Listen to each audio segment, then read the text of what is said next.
a channel like mine, I've been around since 2019 now, so about 5 years.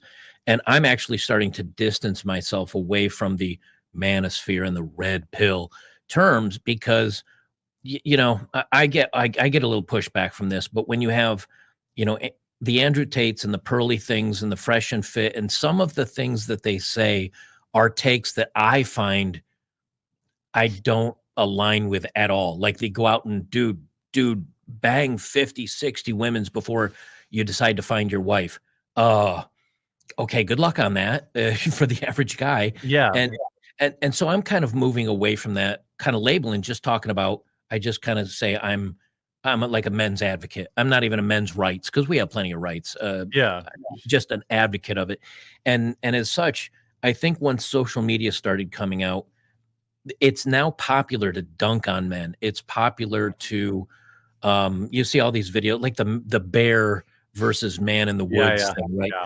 Yeah. You see these women saying that stuff, and there's part of me that's like, okay, let's do this. Like, I have a bear. Here's an acre of land, ladies. There's a guy over there sitting on a stool eating a sandwich, drinking a Pepsi, or there's a bear over here. Go ahead. How many would actually do it? And it's one of those things where women are like, I think they're doing it because it's popular, but guys see it and say, wow, if I'm out, like if this is the way it's going, I'm out. And then other women see it and say, yeah, you slay, girl, let's do this. And so the problem is just getting bigger and bigger and bigger. And the gulf between men and women is getting wider. And it is a huge problem. Yeah, let's talk about the state of the red pill. It was on the list of things I wanted to talk about. I have gotten myself into I'm no stranger to arguing with people online. What a lot of people don't know is that like it's never personal for me. Like I don't care. I don't stew about it. But like people who aren't involved in it are like, "Oh man, but like the current state of red pill is not anything I want to associate with because Right. it's mostly about blaming women and and it's like only tangentially about what men can do. And I don't find that to be extremely helpful. I think the idea that, like you said, go bang 50 women. Okay, yeah, but aren't you complaining that women have too many partners? Like those 50 women have now had an additional partner. So you're like creating a problem that you're then complaining about later. I also believe it's part of the business model. I think that there are certain people who need men to be unhappy because just like the pharmaceutical industry, if they cure it, then they lose a customer. Right. So if they really cared about helping men, they would be telling men about the things that they could do to make themselves better, not making all their content about how women bad. And that's where one of the things where I struggle. And that's one of the things that people have always said, like, I've kind of avoided having conversations with quote unquote red pill creators. That's a label that is applied to people like you wanting or not, Right. or men's rights or men's advocacy, because I'm just like beating my head against the wall because it's like, yeah, I know sluts have always existed. Now what? Right. And I think that somebody said this when in the arguments going back, because I was just blown away. So everyone knows, like, again, Lauren Southern and I are good. Okay. We don't hate each other. Everything's fine. But when the way she reacted, I was like, you understand that you're a pretty girl, right? Like, you're a pretty girl, a conventionally attractive woman. Okay. Now I know some people will say, oh, she's ugly. Give me a break. Okay. She's an attractive woman.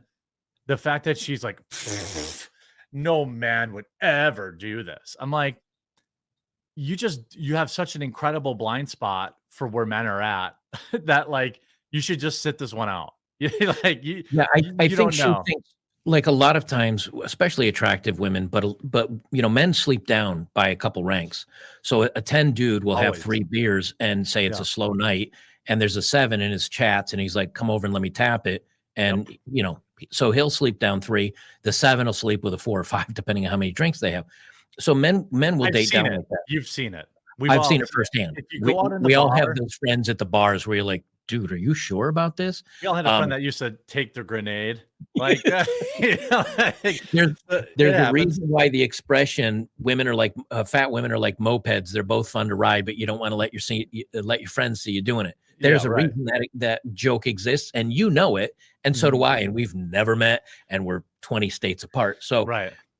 but I think what's happening is that, the Lauren Southerns of the world, pretty girl, she sees the men that are attracted to her. She sees the men that are attractive. And a lot of these women, I think, forget there's another whole subset of men that are invisible to women, that Mhm.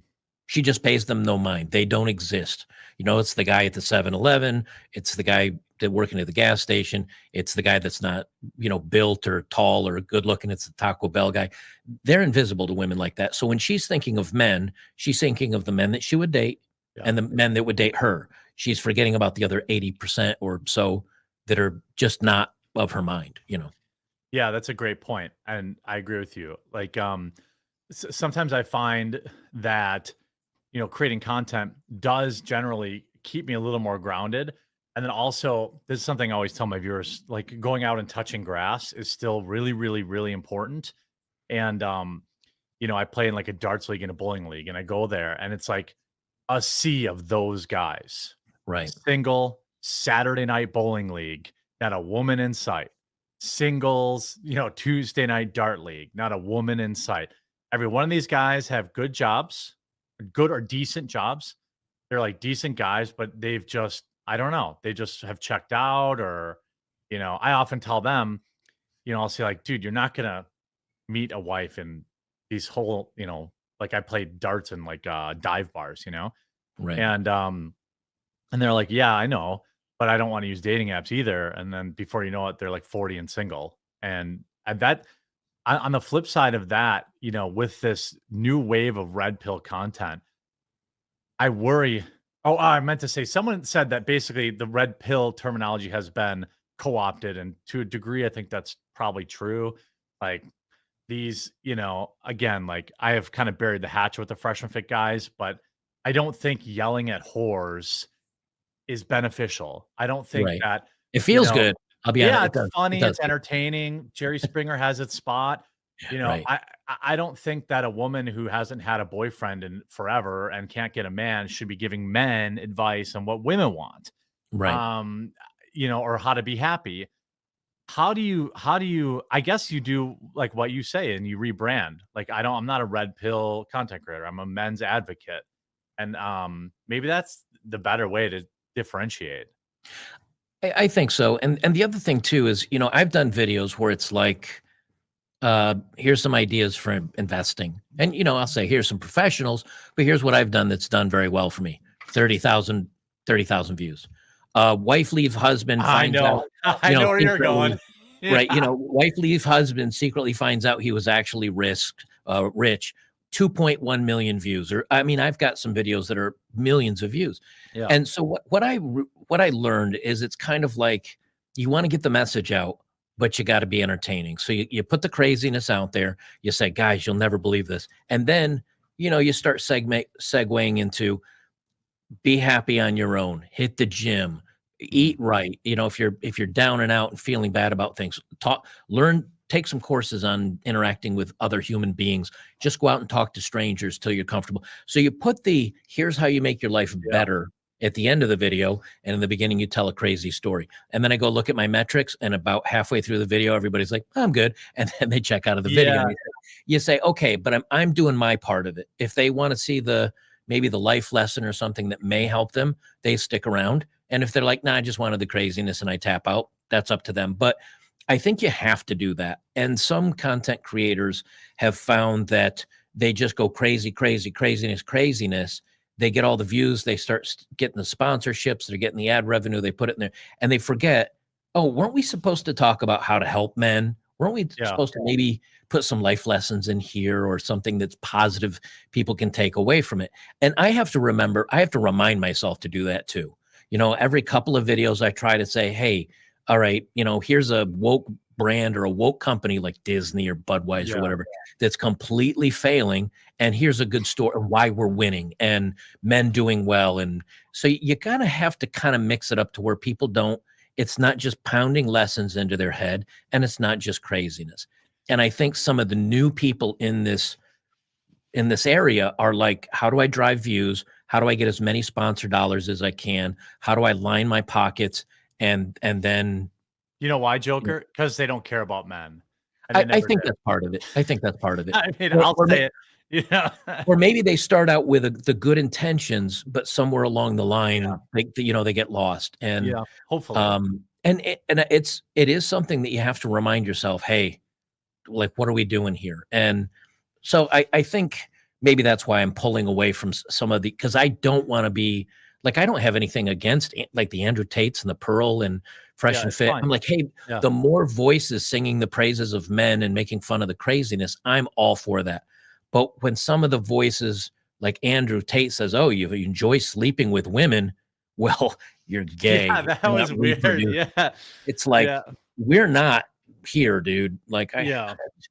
Yeah, I think you're right, and I try to do that in my content too, like, I've watched some people who, like, review my channel or who talk about me, and they'll say, like, "Yeah, his titles are crazy clickbait," but usually, once you get in the into the video, he's like, "Alright, guys, this is like, come on. Yeah, right. this is funny, but here's, like, a little I get you in with the red pill, like, big time, and I sneak a white pill in and mix it in with you and try to give people some level of hope," Yeah. because that's what's really important to me is that men have hope because when men lose hope, very, very bad things happen.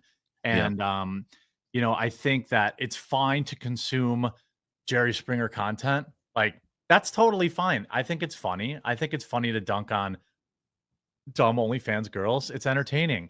But I just worry about the amount of people that's like that's how they think all girls are because Right. that's just not true. And just like there's a huge group of men who are unseen. There are actually, and believe it or not, there are women out there that are the same, that are like average looking girls. They work retail or they work whatever. And I don't know what's I don't know what's gonna happen in Well, 20 years. I can tell you what's currently what is trending, at least, is that, Yeah. you take the expectations for this generation, whether it's education, job income, dating, they've been told you deserve it all. You are the Yes. best, you're awesome, don't settle for less. And I think guys very quickly find out, oh, this isn't true. Like I can think that way, but it's not working out for me. Mhm. I'm getting my face pounded into the dirt. But the women are a little bit slower in that take up because what they find is the girl that's a 5 or a 6 or 7 or somewhere, an average girl, she may not decide to date the guy that's kind of her level. I don't know if you're familiar with the term hypergamy, but it is a That's thing. you can explain And it. Explain it okay, though. Yeah. so if you go back before the internet, before dating apps, before all the craziness, um, somebody that's a 5 would flirt with a 7 and make no progress. But they'd have a 3 flirting with them. And they'd say, okay, I'm better than a 3, but I can't nab a 7. And through the course of growing up and just aging and dating and interacting with other humans, you pretty much get a good center on what am I? Am I an average guy? Am I a little Yeah. better than average? Am I not? I don't do well. And women were kind of the same way. And so when it came down to finally dating and settling and finding the right person, yeah, you might have a couple of notches under your belt. Maybe you made some mistakes, but you find somebody that's about your level and you end up getting married, having kids, etc.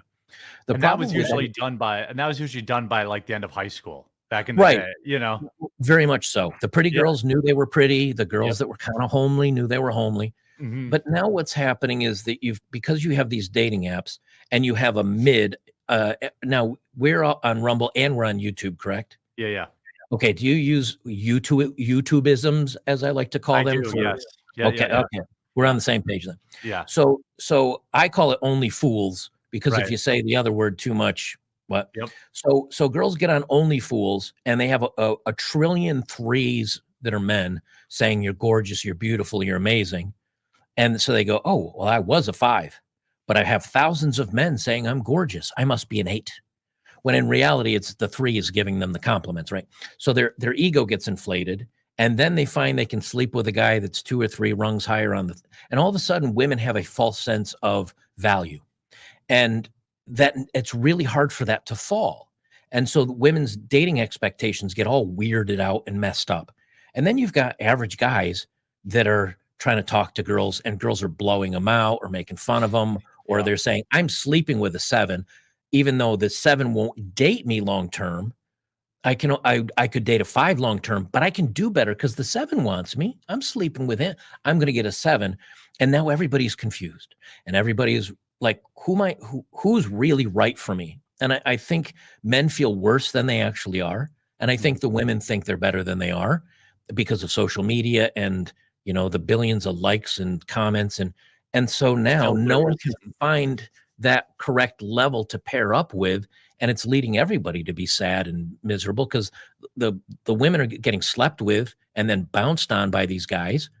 And the guys that would actually date them and love them and probably treat them very well, they see as beneath them until they're 30 or 35. And then age catches up. Maybe they got a kid and they start looking I'm not so hot anymore. I'm getting the wrinkles in age. And now I want to settle down. And they end up settling with a guy that they feels beneath them. And the guy ends up settling with her, even though she's the single mom and older than maybe he wants to date, because it's the first woman he's really had an opportunity with. And so everything's screwed up and everybody's unhappy. And I try to tell the guys, you're going to be fine. Just relax. There's friends, go find companions, go to the bowling leagues, the dart leagues, shoot pool. Don't worry about women. Get everything else in your life correct. And women will find you if you get your crap together.